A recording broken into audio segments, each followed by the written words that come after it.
The opinions and views expressed in the following program are those of the speakers and the host, and do not necessarily reflect those of Yoakley Scott Corporation and your sports network.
And hello, everybody. Welcome inside the first running point of October. Yes, it's October 1st, 2024. October's full of a lot of cool things, right? Right? Oktoberfest, playoff baseball, go Royals. Starting off today, I should say, in Baltimore. Halloween time. A lot of people are excited for October, right? Playoffs right around the bend for football, volleyball tournament and draw, and soccer tournament draw will both be on Sunday. A lot of fun stuff coming up in October, and this is the first day of it. In fact, that means in a week on Monday, we'll be talking about tournament time. We'll be bringing up brackets. It's going to be a bracket show. That's going to be fun. Today on Running Point, we have a recap of everything that happened last night. As always, we'll have a player profile featured on today's show. Going to be hearing from Columbiana's Danica Hallis, a part of this great senior class that has really set the tone for a very successful program in Columbiana. It's staring down the barrel of another EOAC championship. They're trying to go back-to-back this year, and nothing seems to be standing in their way. Columbiana in full drive, though one loss this year, and it was to a non-conference opponent. So EOAC dominance is locked in for Columbiana, and like I said, they're right on track to win another EOAC championship here very soon. They're 2 games up, so it'll only take a couple more wins under their belt to get that EOAC title back-to-back for them. So we'll hear from Danica Hallis a little bit later on the show, and then, of course, we will preview what tonight looks like, all the action coming up tonight on YSN as well. Let's hop into the scoreboard first, though.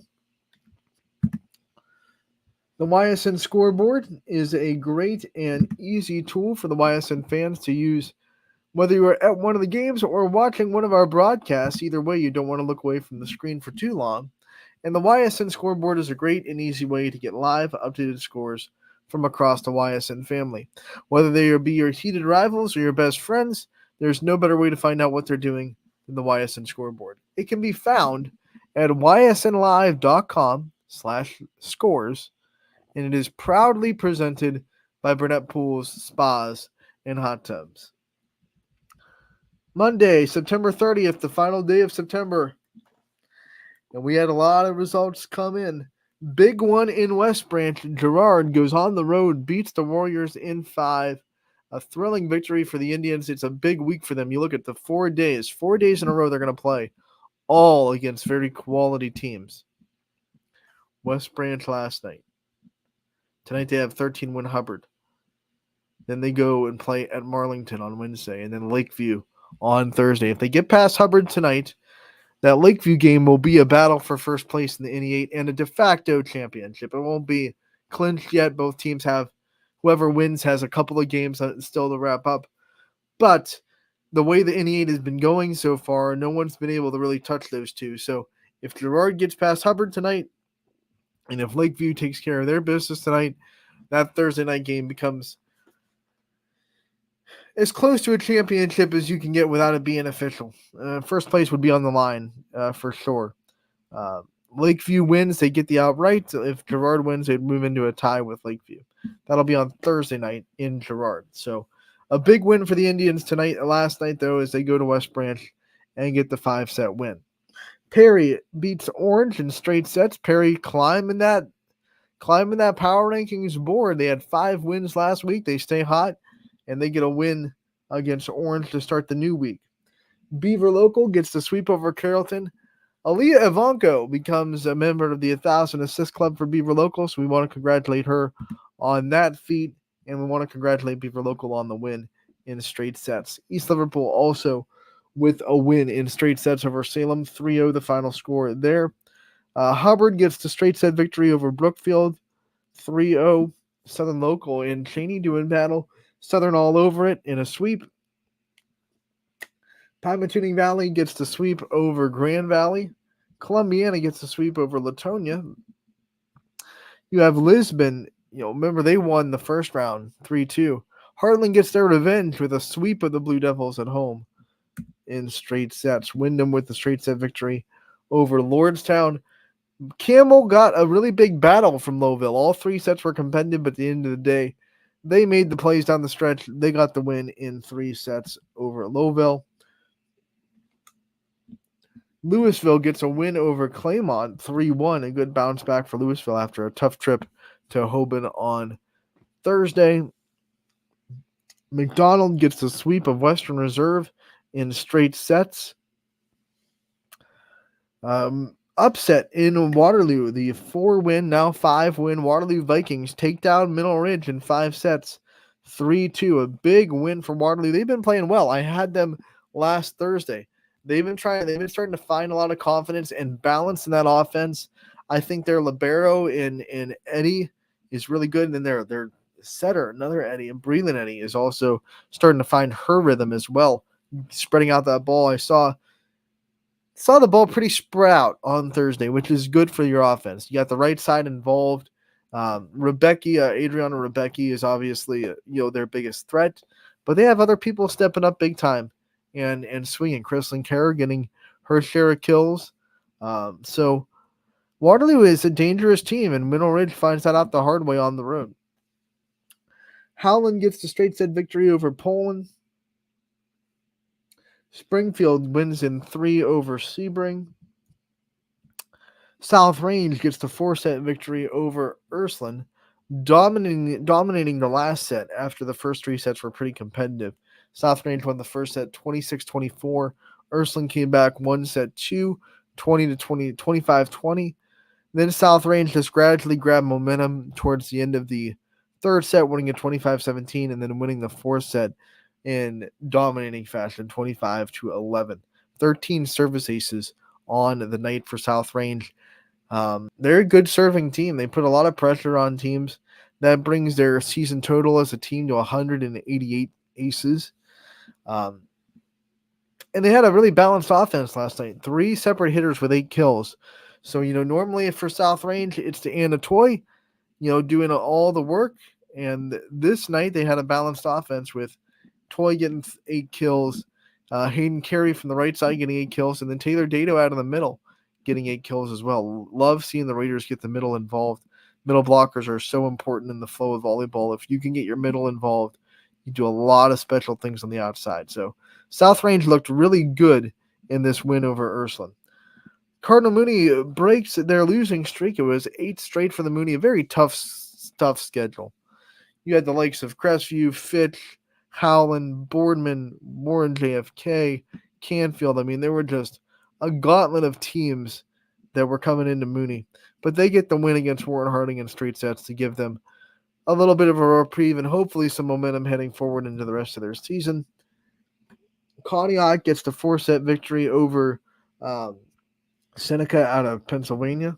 So a big win for the Spartans.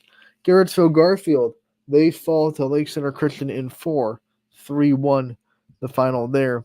Newton Falls, who will be in Garfield tonight, they got the win over Maplewood, 3-1 the final score. St. John got the sweep over East in straight sets. Wellsville gets the sweep over Toronto in straight sets. And then JFK gets the sweep over Kennedy Catholic in straight sets. We go to boys soccer. Not a lot of action, just a couple of games here. as we see that Jackson Milton got the win over Heartland Christian 2-0. Lakeside falls to Pymenching Valley 2-1. Champion all over Brookfield 6-0. The final score there. Columbiana and Middle Ridge. It's the Clippers that get the shutout over the Rams 3-0. And then last but not least, LeBray at home against Fairview doesn't go their way. Fairview comes in, gets the win 7-2. A lot of girls' soccer games last night. Jefferson and Grand Valley getting together. It's Grand Valley with the 1-goal victory, 3-2. Lakeside gets beat by Pymenching Valley 2-1. Ursuline and Badger draw in a 1-1 tie. Perry versus Padua Franciscan, and it is Perry with the 2-0 win on the girls' side of soccer. We have Boardman. They're able to work to a tie to Warren Harding 2-2. Canfield and Howland. This was a AAC on the line game. Howland earns at least a share of the AAC with a 2-1 win over Canfield. They can clinch it on Wednesday outright if they're able to beat Warren Harding. Crestview falls to United 8-2. The final score there. The Eagles run rampant. Brookfield beats Liberty 4-1. We have Garrettsville Garfield. They fall to Champion 5-1. Columbia beats LeBray 10-0. Springfield falls to Southeast 1-0. Don't look now, but Southeast is 12-0-1 on the season. Very good girls soccer team out of Ravenna, and they look to come into the MVAC their first year in the conference and make a whole lot of noise. They're doing that this year for sure. Waterloo gets the win over Newton Falls 3-1. The final score there. Girard and Struthers work to a tie. Lakeview and Hubbard, they tie at no score.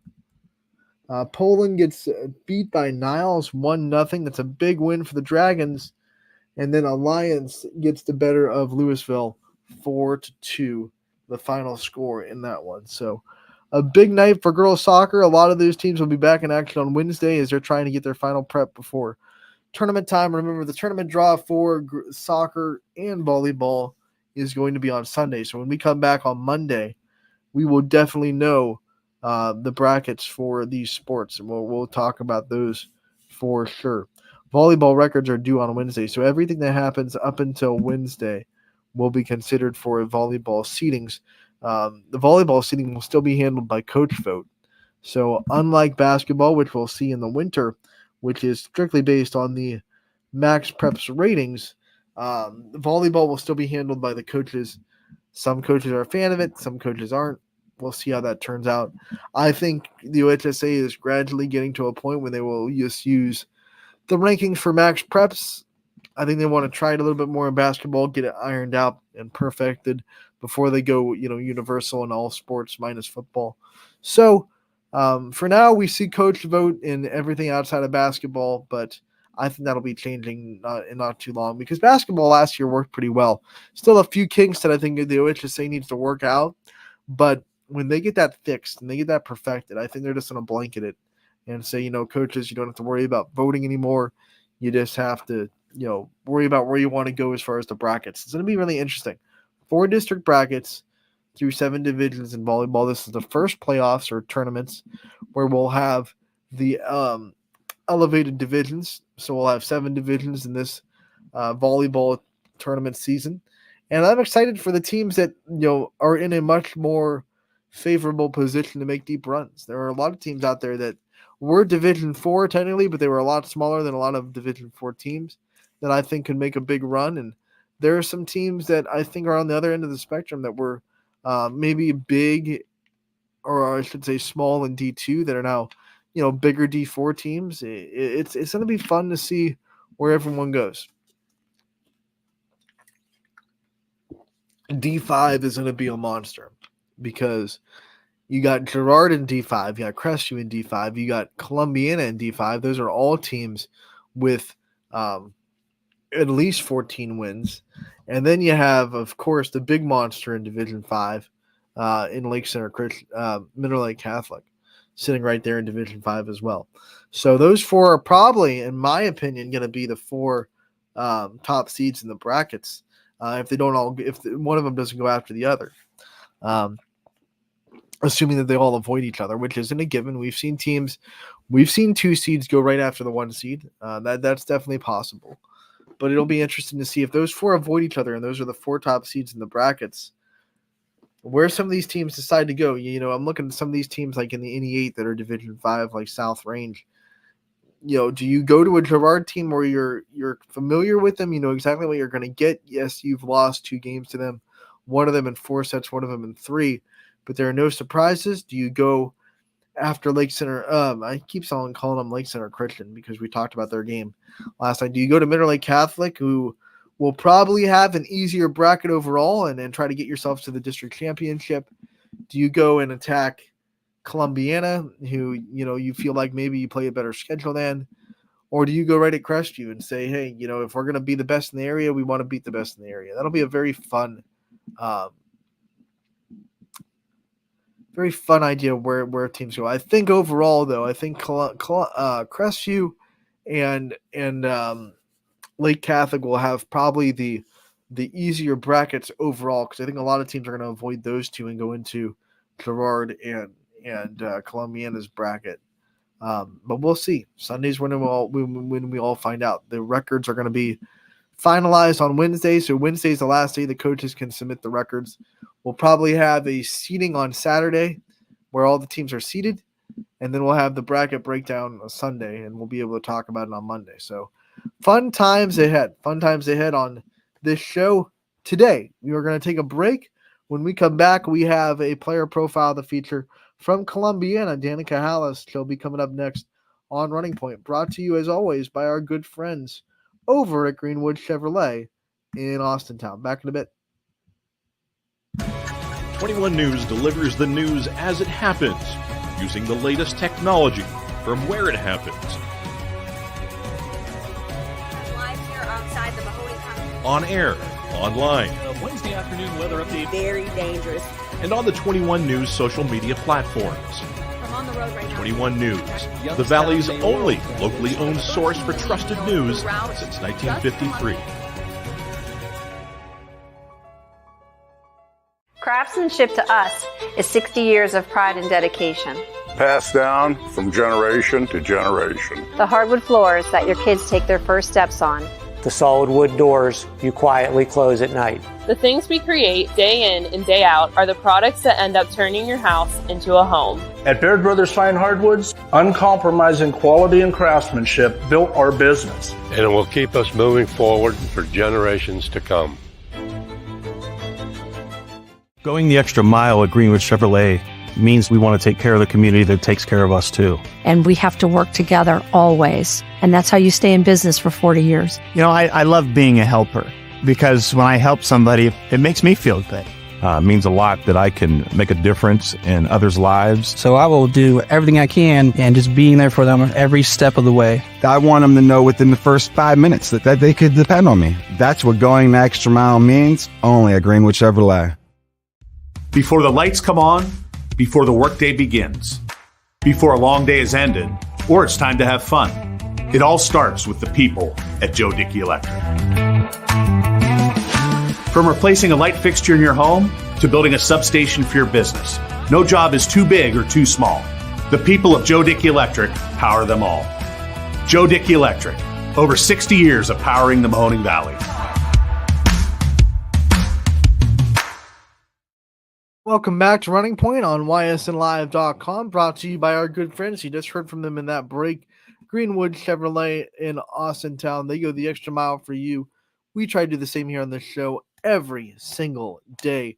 And one of the ways we do that, of course, is providing the player profiles that we get during the season and featuring them on the show. So you guys get a chance to hear them if you haven't yet.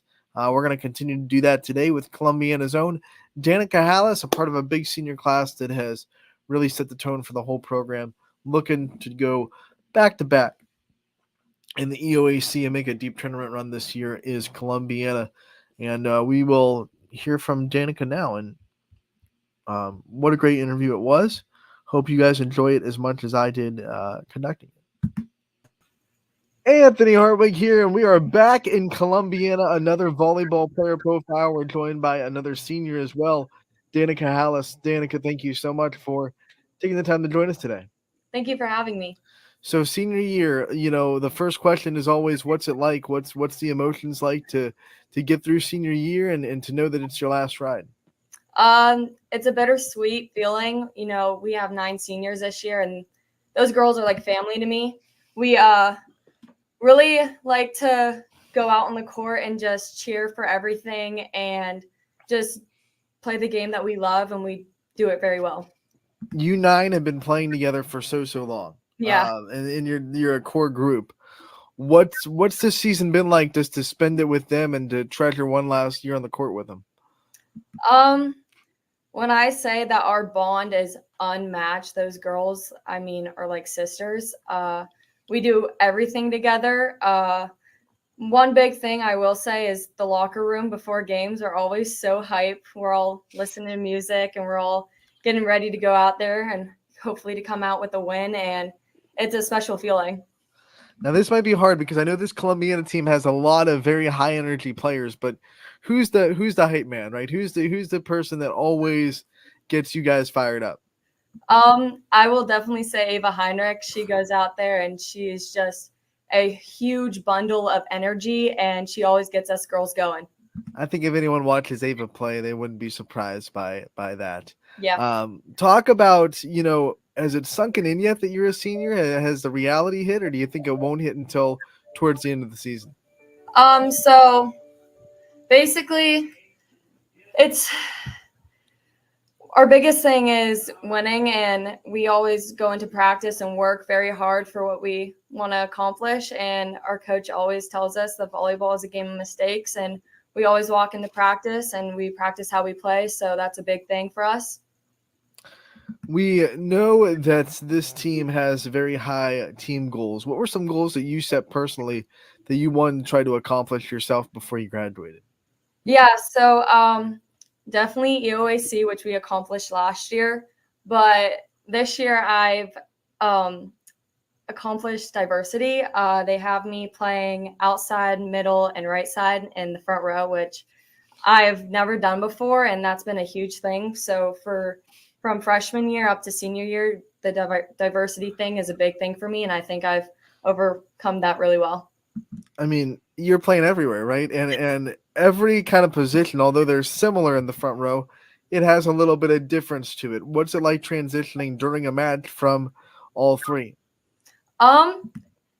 It's definitely been a challenge, but my coaches do such a good job in practice working with me, and I'm always that player that's like, hey, I need one more rep. I need to keep going. I need to keep pushing myself through this. And the biggest thing is just, in practice before our big games, I'm like, hey, I need to get my reps in. I need to keep on swinging middle because I've never played middle before. Besides sophomore year, I did play middle, but now this year I'm playing all three. So I'm like, hey, I need one more rep. And she's like, all right, let's go. And I just keep pushing myself. So which one's your favorite? Which one's your favorite spot, right? Middle or outside? Which is funny. It used to be outside, but now that I've been working in middle, it's definitely become middle, which is very surprising. One of the things I love about getting the stats from your team is, and I tell everyone this when they're asking me about you guys, because all the coaches always ask me, what's Columbiana doing? What's they doing? It's so balanced. You have 4 or 5 girls with 6 to 9 kills a night. What does that do for this offense, knowing that, one person doesn't have to go out there and get, 15, 16 kills for you guys to succeed? Yeah, we're really well-rounded. I also think that defensively our back row helps with the offense, and our setters, Cameron Perkins and Ellie Jackson, does a great job setting us up. And I do think that, being so well-rounded that us girls can just know that we don't have to depend on one person and that we could all go out there and just do our thing. You've already said you put in the extra time for volleyball, and you play volleyball a ton. What do you love so much about it? Because you have to love it to put so much time into it. Yeah, I also play JO, so the big thing is just the love for the sport that I developed in 6th grade playing JO. I just, never want to be off that court, and I always just want to keep working. Was there a specific moment where you remember it going from just like, hey, I like volleyball to, okay, this is serious. I want to really work on volleyball? I will say 7th and 8th grade year being back-to-back EOAC champions. That was when I was like, this is what I love to do, and this is what I want to keep doing. And I want to get a little reflective with you because you come into this program as a freshman. What are some differences that you see from yourself from freshman year Danica to now senior year? Freshman year me was very timid and shy. We had a great group of seniors that year, and losing, I think there was 7. We had some big shoes to fill, and coming up now, we also have a big group, and I'm just excited to see where the season takes us now. With such a big group, all of you guys leaving next year, how much of a importance have you put on trying to set up the next year for success as well, and trying to get those youth players as involved as possible so when you guys graduate, this program does not dip in any way? Yeah, the Columbiana volleyball program does a great job with the little ones and us right now for the future of the program of volleyball. The one thing I will say is us seniors, we try to just set a great example and be good role models for the younger ones, and I think we're doing that pretty well right now. Since we got you in the middle of the school day, I want to talk to you about your student part of student athlete and some of your favorite classes to study and things to learn about. Right now I am definitely loving creative entrepreneurship with Mesos. It's a class that's involved Columbiana, and right now it was just on the news. We have a project that we're doing that's going in town in Columbiana where we're setting up a 2-story pavilion, and so the community can come together for sports and sit out there, and I think that's going to be really fun to get my into this year. When you think of your whole schooling career, what were some classes that really made you work extremely hard to get the grades you got? What were the toughest classes in Columbiana for you? Definitely anatomy. My teacher, Mr. Severco, he's also a football coach. He's really great. He's super funny. That definitely made me work and pushed me really hard, but it was a great class and I'm glad I did it. What about the hardest tests in Columbiana? What teacher gives you the hardest tests? I will say Mr. Severco in anatomy, those tests were, basically like college tests. They were practicals where you would go around and study the bones and have to know what you were learning. And I definitely will say those were really hard, but anatomy with a clean sweep. Yeah. Like it. What about teachers that you think really impacted your journey throughout your schooling career? Teachers that helped you along the way? Yeah. Mrs. Miso, she's basically like a second mom to me in school here. I'm in her class for 5 periods. She's always there for me when I need her. She's talked to me about certain things that teachers, wouldn't expect students to go to. And she's honestly one of the best role models for a teacher here for me. When you think of the fact that you get to represent this school and you get to represent the Clippers every night, what makes you so proud that you're able to put on those colors and represent the school system in this community? Honestly, this entire community is absolutely amazing. I mean, in the gym on volleyball games, we're pulling people that don't even have a kid on the volleyball team that are coming out to support us. And that's a huge thing to see that we're making that impact on them. Now, on the flip side, what impact do they have on you? I mean, what kind of energy does this bring the team? We've been to your games. Student section is awesome. Yeah. The non-students that are listed, you just said it, the people that don't even have kids are just coming to watch what this team's about. What does that do for you guys' energy on the floor? It honestly is game-changing. We have moms like Darby Smith, my mom, Tracy Keggy, out there passing out pom-poms to people and getting people rallied up, and Ava Heinrich just got her 1,000th dig, and that brought a huge crowd. Everyone had signs, and it brings a great energy onto the floor for us. Now, the fact that is definitely something that is almost, I don't want to say unique to Columbiana because there are programs that get a lot of support, but very rare to see volleyball programs get as much support as you guys get. When you go on the road, I've been on a road game with you guys. What's that like to bring that community on the road and almost kind of freak people out? Like, what's this crowd coming over here to our gym for? It's great because we know that even though we're not at our home gym, that going on the road into another gym, that our parents and student athletes coming from school, getting people out there being like, hey, get game here, like show up, and bringing this huge student body out there too. Like it's a good feeling to know that like we got like the community behind us and going to support us no matter where we show up at. So you guys get a good student section. What's your favorite sport to go be a part of the student section for? Definitely football. I get really into the football games, and we always get rowdy, and just being there, especially with the new stadium now, like it's a great feeling. So what's your favorite student section theme?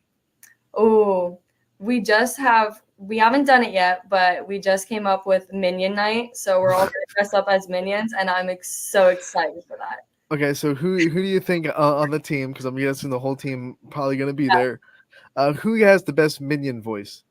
Oh, I'm going to give that to L Church. All right, we're going to get her on, and we're going to put her on the spot. and then if she gets mad at us, we can blame you. Okay. What about we'll go best teammate kind of section. Who's the best dancer on the team? I will give that to Landry Smith. She's always out there on the court just hitting little moves when the music's going before the game goes. So I'll definitely give that to her. And the Columbiana DJ, they got the tunes going. So I'm sure it's easy to dance on the floor in Columbiana. Who has the best taste in music, do you think, on the team? I'll say Ava Heinrich. Who's the class clown, the funniest on the team? L Church. She's so funny. What about the one that you would trust the most to be a getaway driver? The one that can really, do a lot of special things behind the wheel? Cameron Perkins. Opposite. Who would you never get in the car with? Hannah Hitchcock. Who has the best style, like swag? The game day fit's always good. Marin Hepler. Yeah, I like these are quick answers. You're on fire. Who do you think is the most studious, or the one that cares about their grades the most? Lily Hoshauer. Who is the most locked in, serious? It's go time. Hard to get a cracked smile when it's game time. Ellie Jackson. She's always working. Who's the opposite? Who's like the loosest on the team? I'll give that to Evie Rapp. She's always laughing, and she's making us laugh, and always a great time when you're around her. That was good. I think we have a diverse answer. Everyone got a little bit of love. Gotta love it. Okay, so here we have to talk about your future. You're a senior. You're graduating. We don't want to see you go. We love covering you, but you do have to move on to bigger and better things. What is in store in your future after high school? Yeah, I'm definitely intending on going to college. That I don't know yet, but I plan on maybe going into business or communications for a major and taking that into a career later in life. Now, I know you said you don't know where you're going yet, but do you have an idea of do you want to travel? Do you want to stay close to home? That kind of thing? I'm a homebody. I love this community. I love Columbiana. My brother is a freshman, so I'd like to stay, close to here to be back for his sports. And so probably not too far, but we'll see where, life takes me. Now, no matter where you want to go, are you someone that wants to leave the nest a little bit and live on their own in college? Or do you think that you'll find some comfort in maybe commuting and being somewhere where you can be home and still go to college? Definitely spread my wings and go a little bit far, but not too far away from home probably. That being said, when you're living on your own, what are some day-to-day things that you think your parents do for you that you're going to have to learn how to do on your own real quick before you leave the house? I will say that my mom and my dad just support me and always will be texting me good luck on my games, and they're always there for me when I need them the most. So, going away, not being able to go to them and see what's happening, just on a phone will be hard, but I think that's also a good thing for myself too. What's one good home cooked meal that you're going to miss if you're not home all the time? My mom's lemon chicken. So good. Man, I'm sorry getting you hungry right at lunchtime. What about post game celebration meal? What kind of places do you like to go? Big win celebrating with the team. Definitely Canes. That's a couple of people have said that. Yeah. Canes are for winners, right? Yep. And then I also want to talk about kind of your family. You talked about your parents, but I want to talk about your family as a whole and talk about it and what makes it special to you and what makes it kind of unique in your eyes. They've developed me into the player that I've become. They've support me no matter what, no matter how many hours I'm like, hey, sixth grade me, I was like, I got to go here for, JO. And now I can drive myself, which is really nice. But they've support me and made me the player that I've become. And I'm genuinely so thankful for that. And my siblings have always had my back. Ava and Dane, they've always been there for me no matter what. If I feel like I have a bad game, I go to them and they're like, you played amazing. And I'm like, thank you. They're always there for me. And I really appreciate that from my siblings and my parents. And then as we expand on that, we always end these player profiles with giving the player the chance to kind of spin the limelight onto the people in their support system. I'm sure your village is very big. You have a lot of support. So talk about the people that you wouldn't be where you are without, and send in their shout outs and their thank yous before we get you out of here. I would like to thank you to the entire Columbiana volleyball program, Coach Peak, Coach Martin, Coach Dangler, and Coach Wilkinson. They've done absolutely everything for us girls, and I'm so sad that this is my last season with them. I would also like to thank 7th and 8th grade Columbiana volleyball coaches for building the future of Columbiana volleyball up to high school when they come in. And then I would also like to thank my grandparents and my mom and dad and my siblings, Ava and Dane, for, making me the player that I've become. I thank them more than they've done for me. And then lastly, I would like to thank my JO coaches, Coach Casey and Coach Josh, for developing the love of the sport for me in 6th grade. And then Coach Simpson and Coach Hupp for continuing that love now. All right, Danica, we want to thank you so much for taking the time to join us. We appreciate it a lot. Wish you the best of luck the rest of this senior season, and we hope that we get to talk to you again real soon. Thank you again. That was Danica Hallis from Columbiana, and another great interview featured on today's show. And what a great senior group this Columbiana Clippers team has. It's going to be one hard to say goodbye to when they graduate in a year, but when they graduate, I should say, in the spring. But definitely one that has set the hallmarks for what success means to that program. And they're going to be set up for success for a long time. So I can't wait to see what Danica has in her future, what Columbiana has in their future as they continue on their path to try to win back-to-back EOAC championships. Let's go into the scoreboard, see what's going on tonight. Columbiana will be in action. As well will be a lot of other volleyball teams and soccer teams. And we'll scroll down to the bottom here. If you're new to our scoreboard, this is how you switch days. You hit the scroll bar here, you get to the bottom, and then you can find whatever day you're looking for down here. I want October 1st, which is right there. And then you just scroll back up and look at the volleyball. A lot of it. It's a busy, busy day for volleyball teams as we run towards the postseason. Orange going to be hosting Chagrin Falls tonight. Edgewood going to be going on the road to Conneaut. We have Jefferson and Lakeside playing each other in Jefferson. Badger going to Grand Valley tonight. We have Howland going to Salem. Girard will be going to Hubbard tonight. Remember, that's a 4 games in 4 days for Girard. All against teams with 13 or more victories. Boardman and Fitch, this is round 2. Boardman took a set from Fitch the first time around, but Fitch won the game in 4, so we'll see what the Spartans can do. On the road this time, Bristol going to be on the road as well. They go to Lordstown. Camel will be going to Jackson Milton. Canfield goes to Warren Harding. Champion goes to Crestwood. Columbiana will be traveling to Latonia. East Palestine goes to United. Garrettsville Garfield to Newton Falls. LeBray at Liberty tonight. Lakeview goes to Poland. Lisbon goes to Wellsville. We have Beaver Volleyball. They'll be hosting Mars, not the planet, but the high school. Southeast going to Brookfield. Southern will be going to Valley Christian. Struthers goes to Niles. Ursuline travels to East. Waterloo trying to go back-to-back and upsets as they'll face league-leading McDonald on the road. Western Reserve travels to Lowville. Beaver Local goes to Steubenville. Perry goes to Hawkins. Springfield goes to Middle Ridge. St. John will play Chalker, who does have 12 wins on the year, so that'll be a tough test for the undefeated Heralds. Wyndham goes to Bloomfield. Warren JFK goes to St. Thomas Aquinas. Hoban gets back in action. Avon Lake, a very good team that just beat Fitch over the weekend in their tournament. So another tough one for Hoban on the road. Can the Knights stay undefeated? Mohawk goes to Laurel tonight and over in PA. Boys soccer, a lot of this action tonight as well. Edgewood going to Jefferson. Pie Valley will be going to Grand Valley. South Range tries to get a win on the road at Lakeview.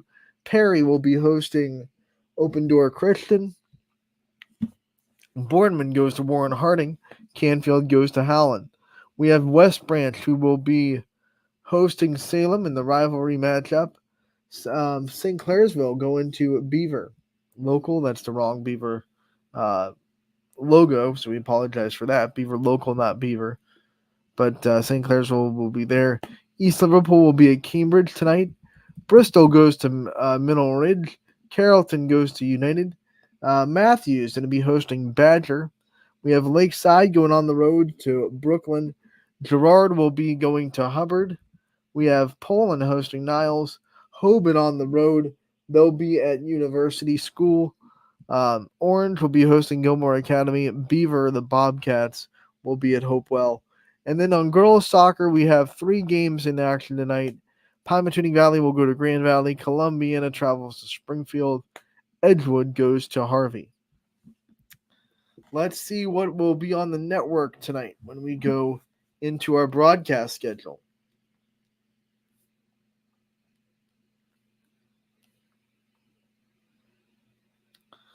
All right, pulling up the spreadsheet now. Looks like we have 3 volleyball games on tap. 4 to, oh, I'm on the wrong week. Sorry. Looks like we have, well, it's still 3, so I'm right. 3 volleyball games on tap. Ty Bartel will be at Boardman, Austintown, Fitch. I will be at Springfield at Mineral Ridge. Eric Hughes takes Western Reserve in Lowville. Oh, we'll have another one. Gary Altizer down there will be at Wellsville, Lisbon. Boys soccer, we have the school taking part of the Perry and Lake Ridge broadcast on the boys soccer side, so that one will also be on ysnlive.com. We also have more shows, more live shows for these schools with really good athletes. South Range will be at Giangelo's. DJ Oakley will have coverage of that. Springfield at the Tigers table. Noah Doty, Steve Leslie will both be there. Tim Corso has you covered at the Golden Dawn for Ursuline content. And then Matt Romeo has you covered at the Bulldog for Poland content. All those live shows going on, and we'll have content from those live shows going up throughout the week as well. So make sure to stay tuned from that. So a lot going on. Plenty of volleyball, plenty of soccer. Those teams racing towards the postseason, trying to get their record as good as possible before tomorrow when records are due. And then we have the live shows tonight. Tuesday is the busiest night for live shows. 4 shows going on around the area. We'll have 3 more tomorrow as well. So tune in to the games. Go to the games in person. Go to the shows in person. Whatever you're doing, making sure tonight you're supporting local athletes like you do every day. So like we do every day, I should say. Thank you so much for tuning in to today's episode of Running Point, brought to you by Greenwood Chevrolet in Austintown. Tomorrow, 1-2, Scotty Mincher comes back after his week off. He'll be back to talk about whatever he wants to. We always ask Scotty what's on his mind for that day. So Scotty's going to be my sidecar tomorrow from 1-2. You never want to miss a moment of that show because it's always fun. We'll be back here as well. Running Point brought to you by Greenwood Chevrolet in Austintown. Thank you so much again for tuning in today.